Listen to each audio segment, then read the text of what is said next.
Imagine करें कि अगर आपको हमारी दुनिया से 3000 लाइट ईयर्स दूर किसी और प्लेनेट पे भेजा जाए और वहां जाकर आप एक इंतहाई पावरफुल टेलीस्कोप की मदद से अर्थ पर जूम करें, तो मालूम है कि आपको अर्थ पर क्या दिखेगा। हैरत अंगेज तौर पे आपको अर्थ का वो दौर नजर आएगा जो आज से 3000 साल पहले हुआ करता था, यानी वो दौर जब एंशिएंट इजिप्शियंस पिरामिड्स बनाया करते थे। इसका मतलब ये हुआ कि ये पावरफुल टेलीस्कोप आपके लिए एक टाइम मशीन का काम करेगा। बेशक आप 3000 साल पहले वाले अर्थ पर जा तो नहीं सकेंगे, लेकिन आप उसको देख जरूर सकेंगे।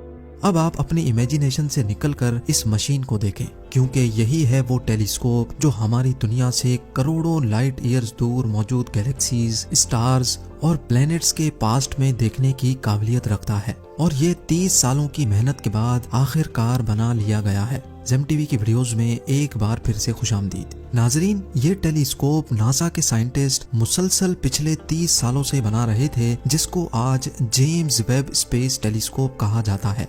$10 बिलियन या फिर 75,000 करोड़ रुपए खर्च करके बनाया जाने वाला ये टेलीस्कोप हजारों इंजीनियर्स की खून पसीने की मेहनत का नतीजा है। ये दुनिया का सबसे पावरफुल और सबसे ज्यादा कॉम्प्लेक्स टेलीस्कोप है, जो यूनिवर्स में करोड़ों अरबों साल पहले होने वाले वाकयात को देख सकेगा। और इसी वजह से कई साइंटिस्ट इसको टाइम मशीन का नाम भी दे रहे हैं। नासा के पास अब एक ऐसी चीज आ चुकी है जिसके जरिए अर्थ और इस यूनिवर्स के पोशीदा राजों से अनकरीब पर्दा उठने जा रहा है। लेकिन सवाल ये है कि करोड़ों अरबों साल पास्ट में जो कुछ भी हुआ वो ये टेलीस्कोप कैसे देख सकेगा, ये टेलीस्कोप काम कैसे करता है और हम इसके जरिए क्या क्या देख सकेंगे। इन सवालात के जवाब जानने के लिए जरूरी है कि पहले हम ये जानें कि हमें चीजें नजर कैसे आती हैं। जब हम किसी अंधेरे कमरे में दाखिल होते हैं, बेशक हमारी आंखें उस वक्त खुली हों पर हमें कुछ नजर नहीं आता, लेकिन जैसे ही कमरे में लाइट ऑन की जाती है तो हमें सब कुछ दिखना शुरू हो जाता है। इसका मतलब ये हुआ कि जब कमरे में अंधेरा था तब वो तमाम चीजें वहीं मौजूद थीं पर हमें नजर नहीं आ रही थी। लेकिन लाइट ऑन होने के बाद जब लाइट उन तमाम ऑब्जेक्ट से रिफ्लेक्ट होकर हमारी आंखों पर पड़ी, तब हमें सब कुछ दिखना शुरू हो गया। यानी हमारे किसी भी चीज को देखने के लिए लाइट बहुत ज्यादा इम्पोर्टेंट होती है। लाइट जो कि 3 लाख किलोमीटर पर सेकंड की स्पीड से ट्रेवल करती है, उसको एक छोटे से कमरे के अंदर फैलने में तो जरा सी भी देर नहीं लगती। लेकिन जब यही लाइट हमारी इतनी बड़ी यूनिवर्स में फैलती है तो जाहिर है इसको भी एक जगह से दूसरी जगह जाने में टाइम लगता है। चांद और अर्थ के दरमियान तकरीबन 3,84,000 किलोमीटर का फासला है। सूरज की रोशनी चांद से टकराकर जब अर्थ तक पहुंचती है तभी हमें चांद नजर आता है, और ये रोशनी चांद से अर्थ तक पहुंचने में 1.25 सेकंड लगाती है। इसका मतलब ये हुआ कि जो चांद हम देख रहे होते हैं वो असल में चांद का 1.25 सेकंड पुराना वर्जन होता है। ये तो रहा चांद जो अर्थ से काफी करीब है। दूर जो चमकता तारा आप देख रहे हैं ये है सैटर्न, जो कि हमारे ही सोलर सिस्टम का एक प्लेनेट है। अर्थ से लेकर सैटर्न तक का फासला करीब 160 करोड़ किलोमीटर है। लाइट जो कि 3 लाख किलोमीटर पर सेकंड की स्पीड से ट्रेवल करती है, इसको सैटर्न से अर्थ तक आने में पूरे 5333 सेकंड या फिर 1.5 घंटा लग जाता है।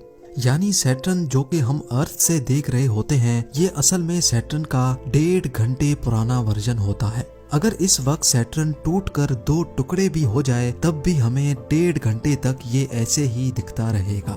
तो यानी ये कहा जाए कि हम सैटर्न के पास्ट में देख रहे होते हैं तो ये भी गलत नहीं होगा। स्पेस साइंटिस्ट और एस्ट्रोनॉमर्स स्पेस में डिस्टेंस को किलोमीटर्स में नहीं बल्कि लाइट ईयर्स या फिर लाइट आवर्स में नापते हैं। स्पेस में लाइट 1 घंटे तक ट्रेवल करने के बाद जितना भी फासला तय करेगी उस फासले को 1 लाइट आवर कहा जाता है। और अगर यही लाइट स्पेस में 1 साल तक ट्रेवल करने के बाद जितना भी फासला तय करेगी उस फासले को 1 लाइट ईयर कहा जाता है। जैसा कि आपने जाना कि सैटर्न से अर्थ तक लाइट को आने में 1.5 घंटा लगता है, तो हम ये भी कह सकते हैं कि सैटर्न अर्थ से 1.5 लाइट आवर्स दूर है। अब हम चलते हैं अपने सोलर सिस्टम से भी बाहर। यूनिवर्स बहुत बड़ी है, इतनी बड़ी कि इस तस्वीर में जो आप गैलेक्सी देख रहे हैं ये है मिल्की वे गैलेक्सी, और इस गैलेक्सी में जो ये छोटा सा डॉट आप देख रहे हैं यहाँ कहीं है हमारा सोलर सिस्टम। ये मिल्की वे गैलेक्सी 1,25,000 लाइट ईयर्स जितनी फैली हुई है, यानी हमारी गैलेक्सी के एक कोने से दूसरे कोने तक लाइट को पहुंचने में पूरे 1,25,000 साल लग जाएंगे। लेकिन हैरान करने वाली बात यह है कि ऐसी लातादाद गैलेक्सीज इस यूनिवर्स में मौजूद हैं, पर हमारी आंखें उनको देख नहीं सकती। वो इसलिए क्योंकि इतना दूर होने की वजह से उनकी लाइट इतनी डिम है कि हमारी आंखें उस लाइट को कैप्चर नहीं कर सकती। लेकिन फिर भी अगर इन गैलेक्सीज और इनमें मौजूद प्लैनेट्स को देखना हो तो फिर इस्तेमाल किया जाता है टेलीस्कोप को। टेलीस्कोप के अंदर कर्व्ड शेप का मिरर लगा होता है जो थोड़ी सी भी लाइट को एक पिन पॉइंट फोकस पर रिफ्लेक्ट करता है, जिससे बहुत धीमी लाइट भी मल्टीप्लाई हो जाती है। जो टेलीस्कोप जितनी ज्यादा लाइट इकट्ठी कर पाएगा वो उतनी ज्यादा चीजों को स्पेस में देख सकेगा। 1990 में लॉन्च होने वाला हबल टेलीस्कोप हमारे सोलर सिस्टम से 10 बिलियन लाइट ईयर्स दूर मौजूद गैलेक्सीज को भी देख सकता है। हबल के इस सिस्टम को डीप फील्ड भी कहा जाता है। ये वो पिक्चर है जो हबल डीप फील्ड ने कैप्चर की थी, और असल में हम इन गैलेक्सीज के पास्ट में देख रहे हैं। इतना पास्ट कि जब हमारी दुनिया भी नहीं बनी थी। जी हाँ, गैलेक्सीज का ये वर्जन जो आप देख रहे हैं, इनमें से जो लाइट निकल रही है वो असल में 10 अरब साल पहले निकली थी, जो आज हमारे तक पहुंची है, जबकि अर्थ आज से 4.5 अरब साल पहले बना था। अब सवाल ये उठता है कि जब हबल टेलीस्कोप ऑलरेडी गैलेक्सीज के पास्ट में देख सकता है तो फिर हमें जेम्स वेब स्पेस टेलीस्कोप की जरूरत क्यों पड़ी। हबल टेलीस्कोप में 2.4 मीटर बड़ा जबकि जेम्स वेब में 6.5 मीटर बड़ा मिरर लगा हुआ है। हबल टेलीस्कोप इंसानी आंखों से 100 गुना ज्यादा लाइट इकट्ठी करने की काबिलियत रखता है, जबकि जेम्स वेब स्पेस टेलीस्कोप इंसानी आंखों से 10 लाख गुना ज्यादा लाइट इकट्ठी कर पाएगा। इंजीनियर्स का कहना है कि जेम्स वेब इतना पावरफुल है कि अगर उसको चांद पर रखा जाए तो वो अर्थ पर किसी छोटी सी कैंडल लाइट को भी देख सकता है। ना सिर्फ इतना बल्कि James Webb space telescope infrared light को भी देखने की काबिलियत रखता है। साइंस के मुताबिक जो गैलेक्सीज और स्टार्स हमसे दूर जा रहे हैं उनकी लाइट हमारे तक पहुंचते पहुंचते इंफ्रारेड लाइट में कन्वर्ट हो जाती है।